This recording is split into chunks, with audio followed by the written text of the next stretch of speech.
Un instant, il joue dans des films à 1 milliard de dollars. Le suivant, il lâche des commentaires sauvages qu'aucun publiciste ne peut nettoyer. Certaines stars ont l'habitude de parler d'abord et de réfléchir ensuite, et les résultats sont choquants. Dans cette vidéo, je vais vous montrer les stars de cinéma qui n'ont pas de filtre pour parler.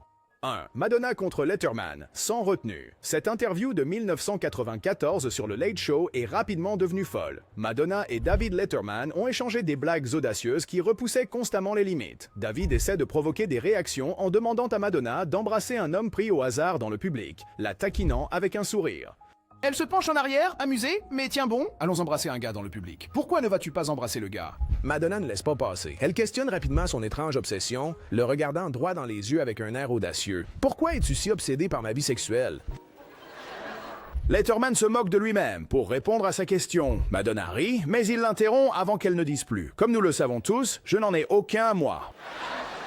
2. Dakota Johnson reste naturelle sur scène. Dakota Johnson était sur scène pour recevoir un prix quand quelque chose d'inattendu s'est produit. Ce qui a suivi était un moment que seule Dakota pouvait réussir avec humour et une totale aisance, alors qu'elle s'avançait avec un sourire, riant encore d'une accolade amicale. Elle a ajusté sa robe et a fait une petite blague audacieuse à ce sujet. « Je viens de déchirer ma robe. » Sans hésitation, elle fit face à la foule et ajouta une autre remarque espiègle, savourant clairement le moment. Bon, alors, eh bien, ce n'est pas comme si personne ici n'avait déjà vu mon... Le public éclata de rire, mais Dakota resta tranquille, souriant largement et complètement imperturbable.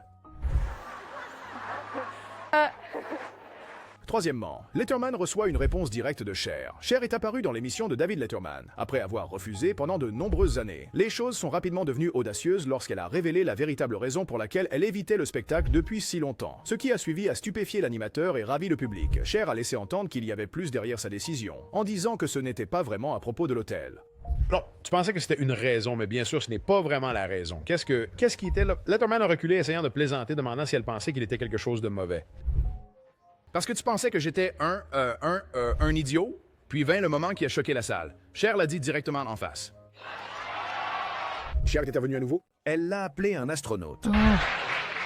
Non, un astronaute. Oui, Je pensais que astronaute. tu étais un astronaute. Letterman a dit aux téléspectateurs qu'elle l'avait appelé par un nom beaucoup plus gentil que ce qu'elle avait vraiment dit. Oh.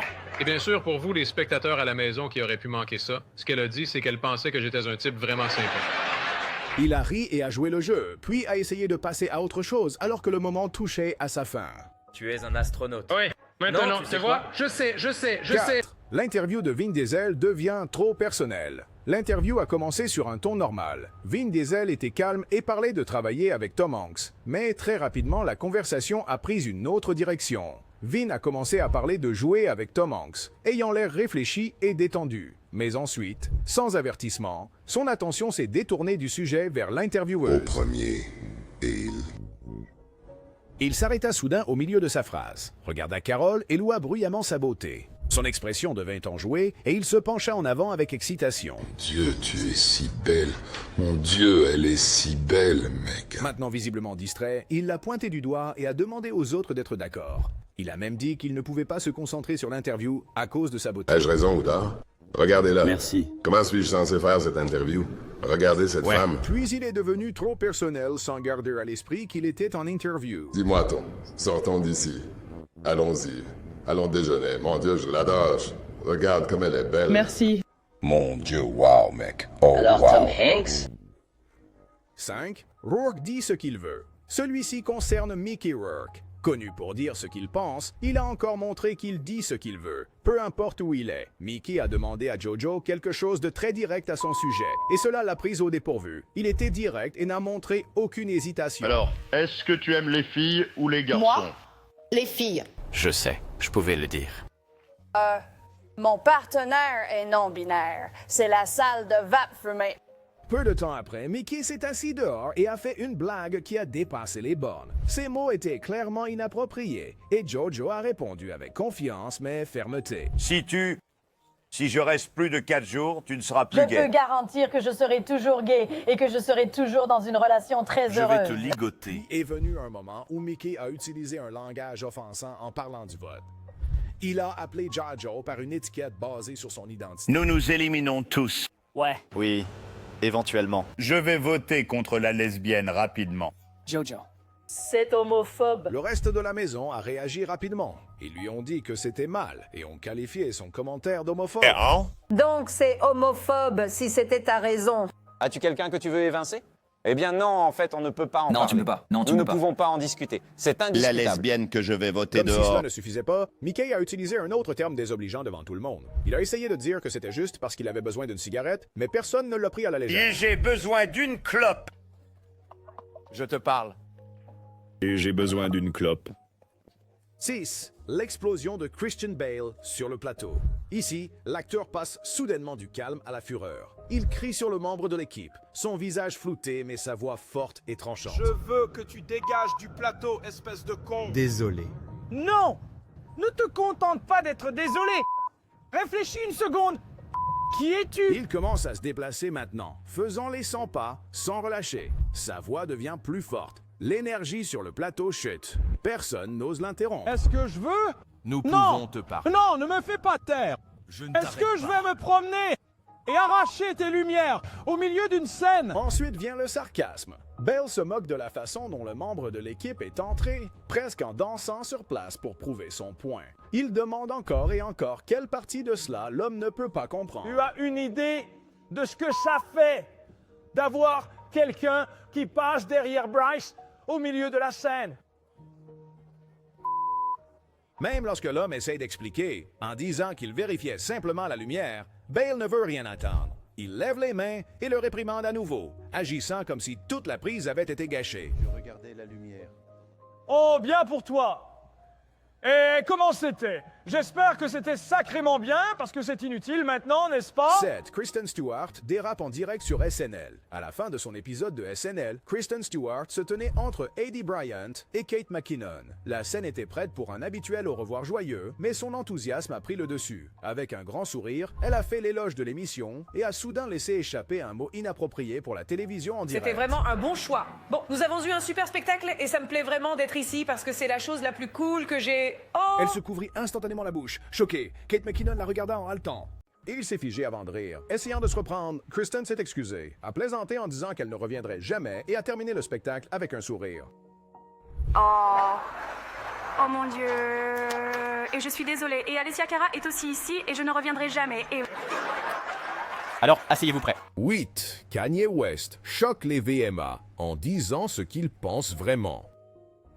Taylor Swift venait juste de s'avancer, souriante, alors qu'elle tenait le trophée et commençait son discours. Elle semblait excitée, reconnaissante et pleine de joie. Dans la foule, tout le monde applaudissait pour Taylor. La musique, alors merci beaucoup de m'avoir donné une chance de gagner un prix VMA. Mais alors, Kanye West est soudainement monté sur scène sans prévenir. Taylor avait l'air confuse alors qu'il lui prenait le micro des mains. Salut Taylor. Je suis vraiment content pour toi. Je vais te laisser finir. Kanye a continué. Il a pointé vers la foule et a dit que quelqu'un d'autre méritait ce prix plus que Taylor. Mais Beyoncé avait l'une des meilleures vidéos de tous les temps. Dans la foule, Beyoncé avait l'air choquée. Sa bouche s'est ouverte et elle semblait embarrassée par l'explosion soudaine. Une des meilleures vidéos. Kanye refit son point final, haussa les épaules et se tourna pour quitter la scène.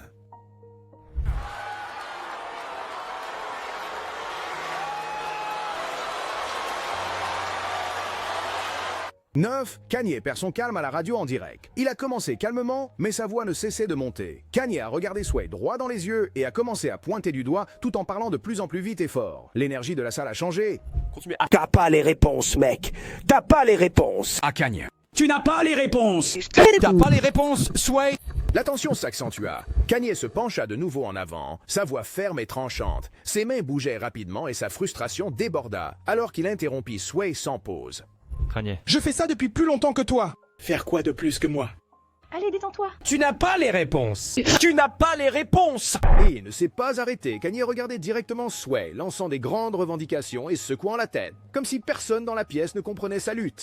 Tu n'as pas dépensé 13 millions de dollars de ton propre argent pour essayer de te donner du pouvoir. Yes. Puis, cela est devenu personnel. Il a dénigré le travail de Sway dans la mode avec un ton fort et moqueur.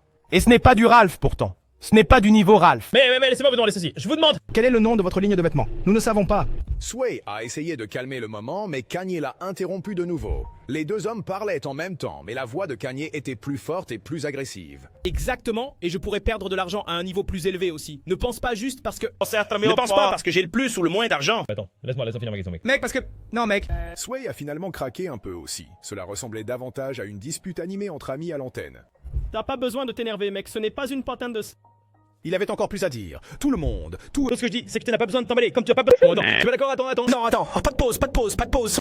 Il n'y a pas de pause. Dix, l'interview confuse de Paula Abdul. L'intervieweur aborde calmement ce que les gens disent à propos de Paula et comment elle gère la douleur. Il y a beaucoup de gens qui pensent pas qu'on gère la douleur en prenant des médicaments sur ordonnance, pas des drogues récréatives. Paula écoute attentivement, puis elle fait taire rapidement toutes les discussions. Sa voix est sérieuse et claire. Je ne suis accro à aucun médicament sur ordonnance. Je n'ai jamais été ivre. Maintenant vient la partie étrange. Alors que Paula parle de combien elle a travaillé dur et renoncé à une vie normale, un clip bizarre la montre en train d'agiter un jouet rose. J'ai travaillé toute ma vie. J'ai sacrifié ma vie normale de fille. Puis les choses deviennent encore plus décalées. Elle continue de défendre son nom, mais cette fois, elle tient soudainement une canette de bière, ce qui était surprenant. Ma crédibilité, ma réputation, tout ce pourquoi j'ai travaillé si dur depuis ma naissance est questionnable. 11. L'interview préalable de Tony Danza tourne mal. Il a regardé directement dans l'objectif, a poussé un soupir et a commencé à dire, d'un air détaché, à quel point il en avait assez de faire ses émissions, comme s'il en avait trop fait. Son ton était sec, peut-être même irrité. Être sur ces choses-là. 1, 2, 3, 4, 5. Tu te retrouves si souvent dans ces émissions de nouvelles, tu sais? Puis, cela est devenu plus clair. Il n'était pas seulement fatigué, il était agacé. Ces émissions d'actualité sont terribles.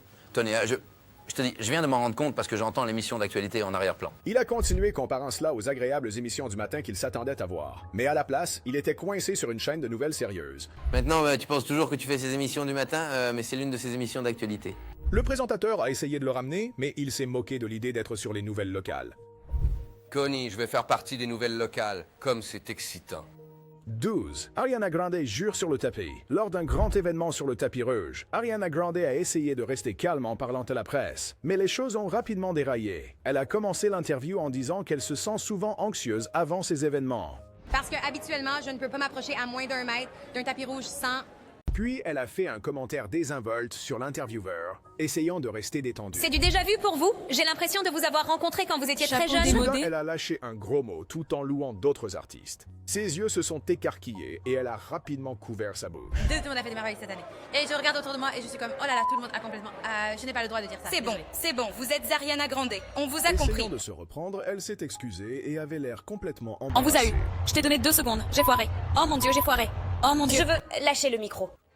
Mais cela s'est reproduit. Elle a failli déraper une seconde fois et s'est figée avec sa main, toujours sur sa bouche, totalement sans voix. Je veux vous poser des questions sur cette robe fabuleuse. Votre styliste, Lau Roach, est assis juste 13, ici. Le moment fou de Tom Cruise chez Oprah. C'était l'un de ces moments de talk show qui est devenu une légende de la pop culture. Lorsque Tom Cruise est monté sur la scène d'Oprah, la foule était en délire, mais personne ne s'attendait à ce qui allait venir. Suivant. Au moment où Tom est entré sur scène, il était comme une étincelle dans une fabrique de feux d'artifice. Il est sorti plein d'énergie, a embrassé Oprah, puis est soudainement tombé par terre en riant comme un enfant hyperactif.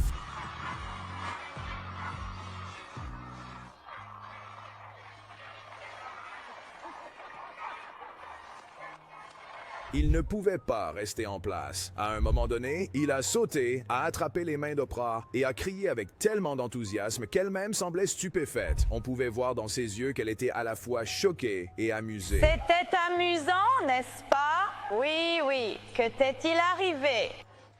Alors qu'Oprah essayait de diriger la conversation vers son film, Tom était bien trop exalté. Il a sauté sur le canapé avec ses 2 pieds, comme un garçon qui vient de gagner une course. Il riait et criait avec une joie que la plupart des gens cachent. Déjà ressenti ça auparavant?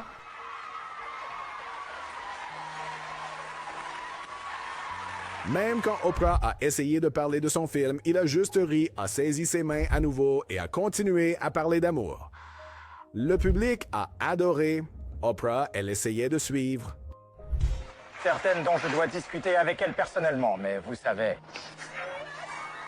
14. Joan Rivers quitte une interview en direct sur CNN. L'animateur évoque la couverture du livre de Joan et essaie de poser une question sur la réaction des gens face à la fourrure. Joan ne perd pas de temps à changer le ton de la conversation. La valeur de l'action pour vous. Je veux dire, sur la couverture de votre livre, vous portez de la fourrure et vous saviez qu'il y aurait probablement des activistes pour les droits des animaux. Toute cette interview devient une interview défensive. Sans attendre, Joan intervient. Son ton devient plus tranchant et elle pose une question directe à l'animatrice, mettant en avant ses propres chaussures en cuir. Est-ce que tu portes des chaussures en cuir? Alors tais-toi. non, je Tu parle. vois ce que je veux dire? Je ne veux pas entendre. Tu portes de la fourrure. Tu portes des chaussures en cuir. L'animateur rit nerveusement, visiblement surpris. Mais Joan n'en a pas fini. Sa voix devient plus forte. Tu manges du poulet. Tu manges de la viande. Quand l'animatrice tente de continuer, Joan prend sa décision. Elle déclare qu'elle en a fini et commence à enlever son micro. Il y a des gens qui sont contrariés et tu dis juste tu non. sais, je pars. Je pars vraiment parce que tout ce que tu as fait est négatif. Joan garde une voix ferme et émotive, défend sa comédie et s'en va, laissant l'animateur stupéfait et sans voix. Sommes-nous sérieux? 15. La blague grossière de Gene Simmons. Joy Behar a rappelé à Jan quelque chose qu'il avait dit dans le passé. Pour planter le décor, elle a diffusé un extrait de son interview avec Alice Cooper. Gene Simmons était à l'émission. J'ai déjà entendu ça de lui de toute façon. Puis elle a mentionné le chiffre choquant que Gene avait autrefois affirmé. La réaction d'Alice Cooper était à la fois confuse et surprise. Il prétendait avoir eu 600 000 femmes. Alice a répété le nombre, manifestement trouvant cela difficile à croire. Croyez-vous qu'il... En même temps... Joy a demandé s'il pensait que c'était vrai, et Alice a fait une blague avec un visage impassible qui a fait rire Joy. Joy a poussé la blague encore plus loin, disant que si c'était vrai, Gene serait en mauvais état. Si c'est vrai, ne serait-il pas en traction à ce stade? Puis elle a regardé Gene droit dans les yeux et a fait une remarque malicieuse sur son dos, reliant le tout. Comment va ton dos, Jen? Jen a répondu avec un visage impassible, mais a ajouté une remarque grossière. Shannon n'a clairement pas aimé cela. Mon dos va bien. Mon schmeck, pas tellement. Shannon se tourna brusquement vers lui. Sa voix était froide, et elle n'était clairement pas amusée. C'est très gentil de ta part de plaisanter. Jen a essayé d'expliquer que ce n'était qu'une blague, mais Shannon réagissait déjà. Elle lui a poussé le bras et s'est levée pour partir. C'est une blague! Où vas-tu? Que fais-tu? Shannon a quitté le plateau, l'air très en colère. Gene et Joy sont restés dans un silence gênant. Elle en a fini avec toi. Si impoli de plaisanter à ce sujet. C'était intense, et je suis sûr que vous avez vos propres opinions. Partagez vos pensées ci-dessous, abonnez-vous et continuons. Faites-moi savoir quel sujet vous voulez voir dans le prochain.